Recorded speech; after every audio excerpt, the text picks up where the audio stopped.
Okay, so Scarf has had not much sleep. To signify this, Jinx, you can put up your GIF. That was me. Graveyard ships can suck. Welcome, friends, LostScarf here, and it's time for the vlog, and I have no idea what I'm going to talk about. I guess there's some things, like, there's a lot of slowing your roll, I think, kind of. I guess the first big one, of course, is the Nintendo Direct that was supposed to come up, and then the big earthquake in Hokkaido.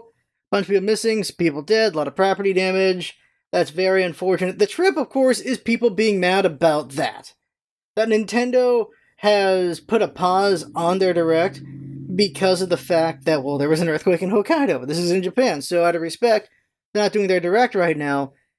And I get being annoyed for a moment, like, that sucks, and then move on. But the people who did not move on, the people who are mad about this, those are the people that I don't get. You're not on the right side of that. It's not a good look. It's not a good look. And I know some are kids, and fine, but some aren't kids, and that's not fine. Even kids is not fine. Like, you gotta get some respect there. You gotta respect the wishes for it. Construction in the back? You gotta respect the wishes for that, and you gotta just, come on. Seriously. People are dead or missing, and I'm sure there's even relatives of people on staff with that happening. There's no way they're going to feel good about doing something as fun as Nintendo Direct when that's going on. As far as what might be on the Direct, since it's not out yet, we can produce some predictions. People are really hoping for Animal Crossing. I don't know about that. I think do more Smash announcements. Probably a little bit of Smash. Maybe another character reveal. They have some time to do some more of those, so potentially we'll see another character reveal. People are hoping for Waddle Dee. Let's see, Bandana Waddle Dee. And people are like, that's just a Super Goomba. You are wrong. You are very wrong. Extremely wrong. But it gave me an interesting thought, and that was, what if we got a Paper Mario character?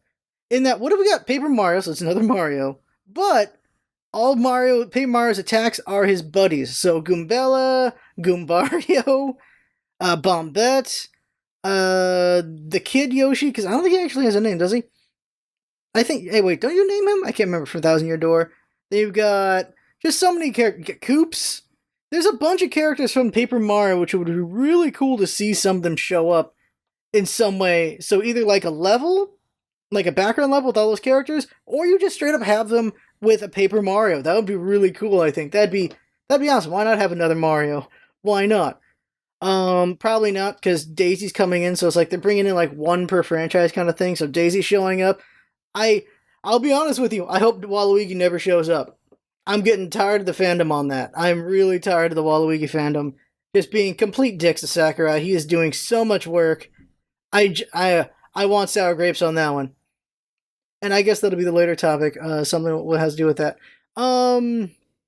As far as WarioWare, I think people really want, what's her name? The witch girl. Ashley. People really want Ashley. I kind of want Mona Pizza, but it'll probably be Ashley. She's the most popular one is Ashley. Such a trip. Simon Belmont and Richter showing up. Alucard being a trophy, so if people really like them and we could see maybe Alucard in the next Smash, because Alucard's my favorite one out of that whole thing. Probably, well, because of Symphony of Night. Because of Symphony of Night, definitely Alucard's my favorite just because of that. It'd be interesting to see another Metal Gear Solid character. Maybe Raiden, maybe Gray Fox, maybe... No, those are the only choices, Gray Fox or Raiden. Who else could it be? Who else could it be besides them? That's it. I can't think of anyone else. Like, they're not going to bring any of the bosses in. Well, Gray Fox was a boss, but an enemy boss, not a boss. Considering Metal Gear Solid has a bunch of bosses. Like Big Boss, and The Boss, and... I swear there's a couple more bosses. What are they called? I can't remember. Anyway, there's a bunch of bosses in that, so you can't just say boss. I don't expect Ice Climbers to ever get another character, because it's just Ice Climbers and then enemies. Probably trophies from Ice Climbers for sure. Pit, who's left to bring from Pit, because I don't really know Pit all that well. All I know that's left is, I guess, the bad guy, which is an eggplant? He's an eggplant? I don't know much about that. It would be interesting to see Dragon Quest show the hell up, wouldn't it? Like, Dragon Quest started on the NES as well. Seeing Dragon Quest show up, who could it be, though? Something Dragon Quest, I don't know what, but Seeing Dragon Quest show up would be a trip. It really would be. Final Fantasy stuff. Who could show from Final Fantasy? You got Cloud. Would you bring Sephiroth? I don't know if you'd bring Sephiroth. I think they should bring. I would want Terra from 6. Hell yeah, Terra from 6 would be cool. Cloud's not. He's from 7. 7's not even on any Nintendo. Like, he's just the most popular. He's from the most popular game. You know who's gonna be. It's not gonna be. It's gonna be freaking FF15 because he's in everything. That dude's in every game. What's his name? Gladio. We have 15. I still haven't played it. He could be in it. Why not? We're just going over speculations now, aren't we? As far as Kirby goes, Waddle Dee's got a good shot, I think. It'd be interesting to see Waddle Dee show the hell up. I would like him. He has a moveset. It'd be pretty cool to see him. I think his special should be the train because he gets all glassy-eyed when he gets the train. That'd be cool. Now, the kick in the pants is if it's not Waddle Dee, but they do bring in another character, and it's freaking, oh my god, I forgot his name all of a sudden. Milky Way Miracles, or Milky Way, is it Milky Way Crisis? Is it Milky Way Wishes? Milky Way Wishes, that's the word. Milky Way Wishes, and it's, oh my god, what is his name? You know who I'm talking about. You know exactly what I'm talking about, but can't remember his name right now. If he showed the hell up, oh man. Over Waddle Dee, over Bandana Waddle Dee, oof. There's plenty of other game characters. As far as Fire Emblem goes, I want Lyn, but Lyn's still a trophy as far as I know. People want Hector, but I want Lyn. Lyn be cool. Like, Lyn be cool if she wasn't an Echo. If she was a new Fire Emblem character. Straight up, that'd be cool, because she's a speed type. She's a speed critical type. So you make her super glass cannon really fast and a lot of damage. That'd be pretty cool to see. That probably won't happen, but that'd be really cool. Well, we got K. Rool. People are hoping for Dixie, because why not? Dixie's potentially the best character from the Donkey Kong series. She's in most of the Donkey Kong Country games. She does the most in those games. She's also the most useful one. What can DK do? He can just slap the ground. Dixie can hit you with her hair. She can float around. She does the most out of any of those characters. She can also throw people with her hair. Very useful. What does Diddy Kong have? He can cartwheel. I don't know. Diddy Kong Racing was a trip. Now I'm thinking about it. That game was really hard. That was a weird aside. I don't know. As far as Sonic goes, I'm hoping for Tails. Well, there's a Knuckles trophy, I think, right? So there's that. They could just bring in Shadow, because Shadow is literally an echo of Sonic already. So they could bring in Shadow. Why wouldn't they? Always possible. Always possible to bring in Shadow. Quick thought. The Duck Hunt era. What else could come out of the Duck Hunt era? What Balloon Fight? You couldn't have a character. That's a trophy, isn't it? Balloon Fight's a trophy. An assist trophy. I mean, I think it's assist trophy.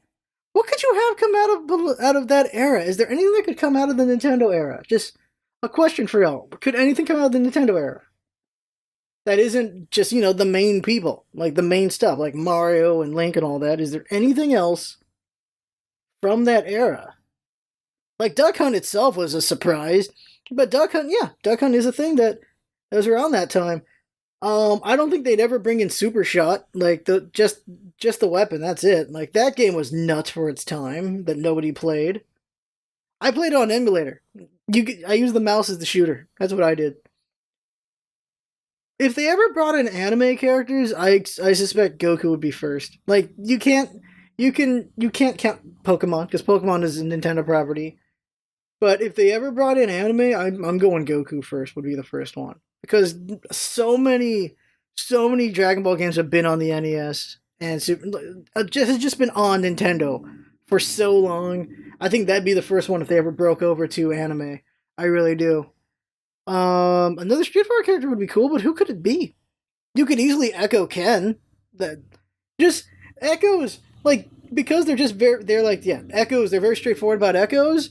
There is some potential there because Ken is literally an echo of Ryu. Ryu is player 1, Ken is player 2. If you played the original the original Street Fighter, player 1 was Ryu, player 2 was Ken. Exact same moveset, they were just player 1 and player 2. But they had different enemies that they fought, which is interesting. Because Ken's final boss was not Sagat. I'm pretty sure he fought someone else. Well, for Ryu, the final boss is Sagat. And that's the thing that people forget is, because everyone's so fixated on Street Fighter 2, there was a Street Fighter 1 after all. And the final boss for that for Ryu was Sagat. And the interesting backstory to that is Ryu's the one who gave Sagat his scar. And what's also interesting is that Ryu just had the evil demon even back then. That's the crazy thing. You think the evil demon came out of nowhere, but Ryu's had it all along. Because the way that Sagat got the scar was Ryu got beat by Sagat. And so Sagat, being a nice guy, because he wasn't a douche yet, apparently, he becomes a douche because Ryu beat him, apparently. So Sagat's a nice guy. He goes over to help Ryu up, and Ryu, in his hateful demon form, does a Shoryuken and just cuts across Sagat's chest. That's how Sagat got his scar. And with that, Ryu wins with that cheap shot. And Sagat loses, and with that, Sagat becomes a bad guy because he wants to become a champion again. He joins Bison and all that stuff. And Ryu has to deal with the fact that he's got something evil in him. But that gets more expanded on in Alpha, not really in 2 or 3. That's more expanded in Alpha. But it's been there all along. That's the trip right there.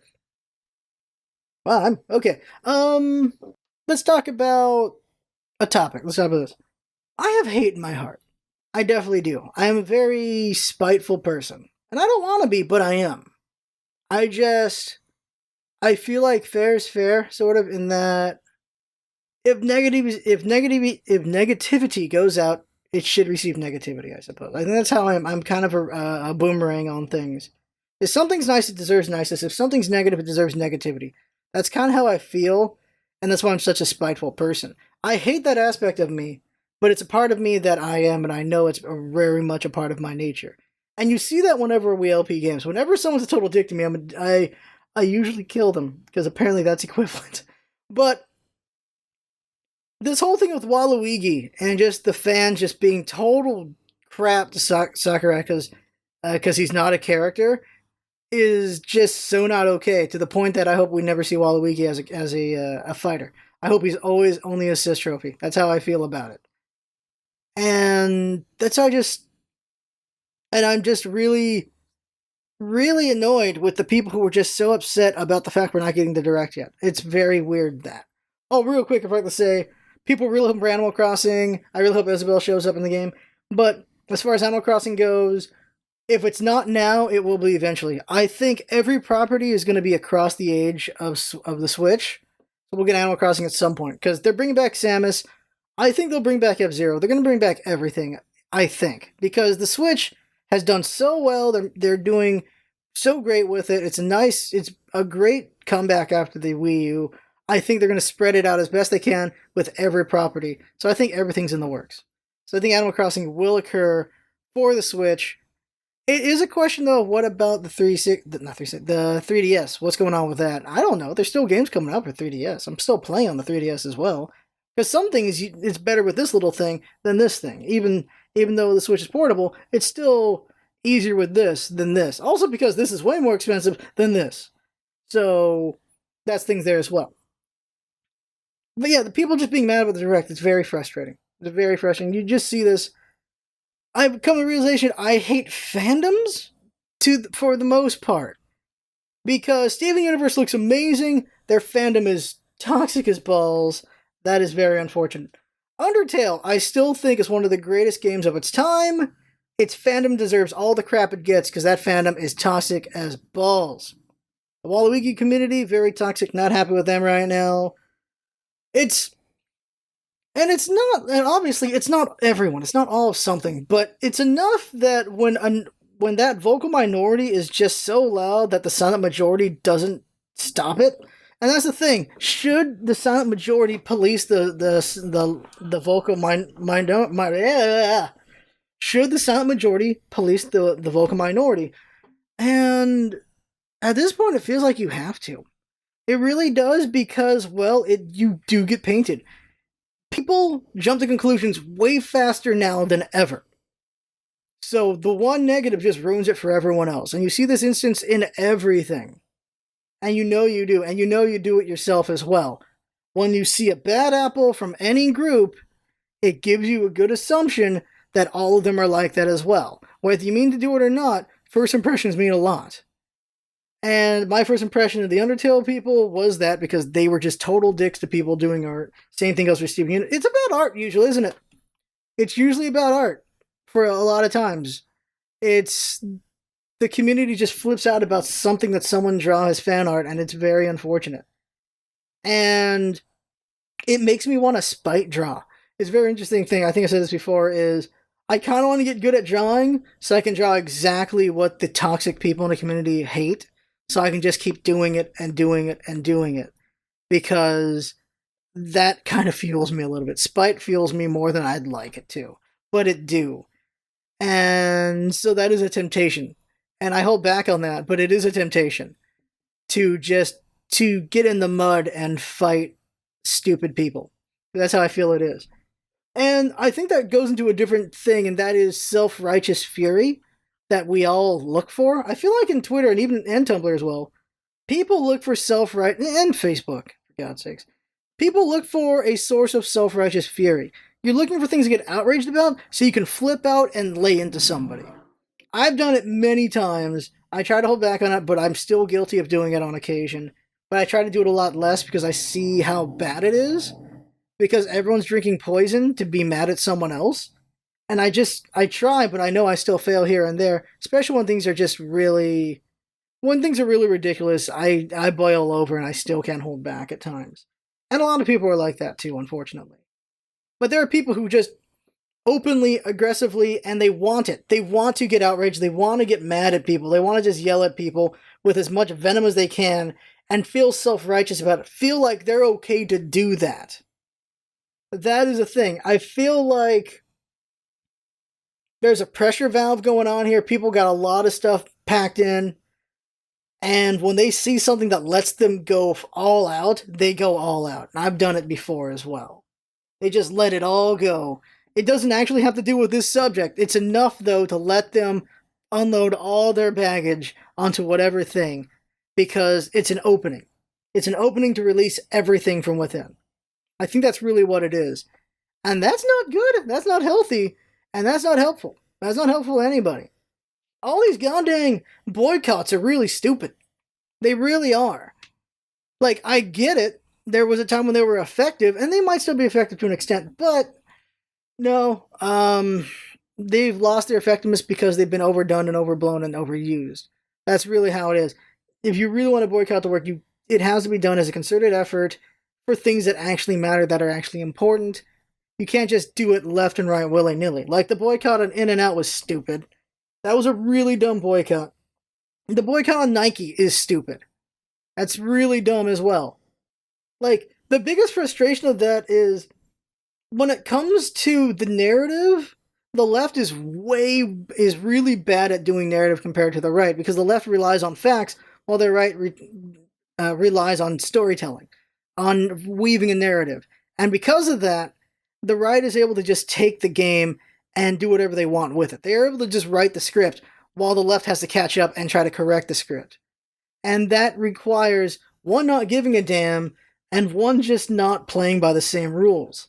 And it's very unfortunate, because the narrative that this is about the flag and about our veterans is proof that we're all idiots. Is proof that the right is really good at manipulating people, because that is stupid. It has never been about the flag. It's never been about our veterans. For the love of God, it was a veteran to suggest to Kaepernick that it was more respectful to kneel than to sit down during the national anthem. And let's not forget the fact that teams didn't even come out for the national anthem until like 2004, 2006. They didn't come out for the national anthem to stand until that time, because I forget which group it was that paid the NFL to come out to stand for the national anthem. It was always about money. It's always been about money. And the fact now, after the fact, now that it's normalized to that, this is like fluoride all over again. Now it's normalized that teams just stand there for the national anthem because they got paid for it. That is really weird. It's never been about the flag. It's been about money. Why do we do what we do? Because we need money. That's why. That's why it always is.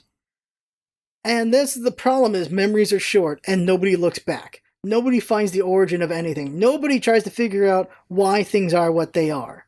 They just accept what they are now, and whatever they're told it is, and that's where it's frustrating. And you get why, because there's just too much information out there to absorb. But this is the thing.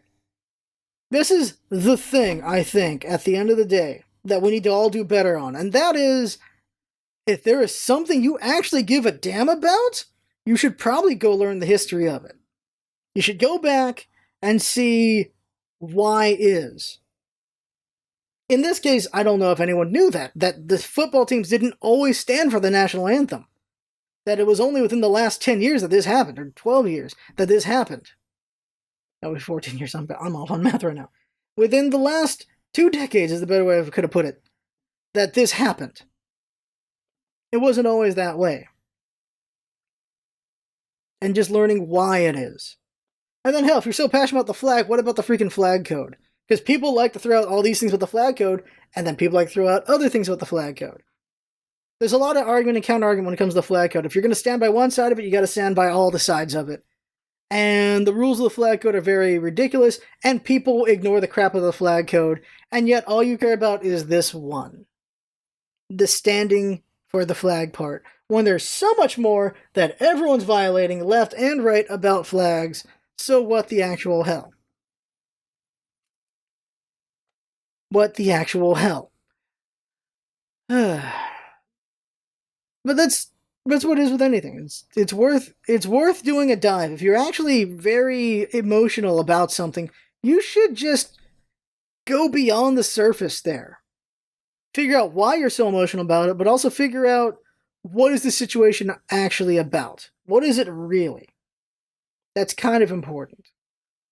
And that's something I've been trying to do myself, and realize, well, I feel like this about this or that. I should double check if I actually know what I'm talking about. Because honestly, we all are blowing so much out of our ass, and we know we are. And it's not okay. And we should do better about that, for damn sure. I've talked long enough. We can always do better. I think that's the center of a lot of vlogs are, we could always do better, or I could always do better. And some vlogs are, hey, things were fun. But things can be more fun if we just do things well, for sure. And we think we're just better about things to each other. That'd be great. It'd be really great. But there you go, that was the vlog right there. I had fun talking, hopefully fun watching and listening. And that's what's up, Bowsing, having fun. Thanks for coming by, and see you next time.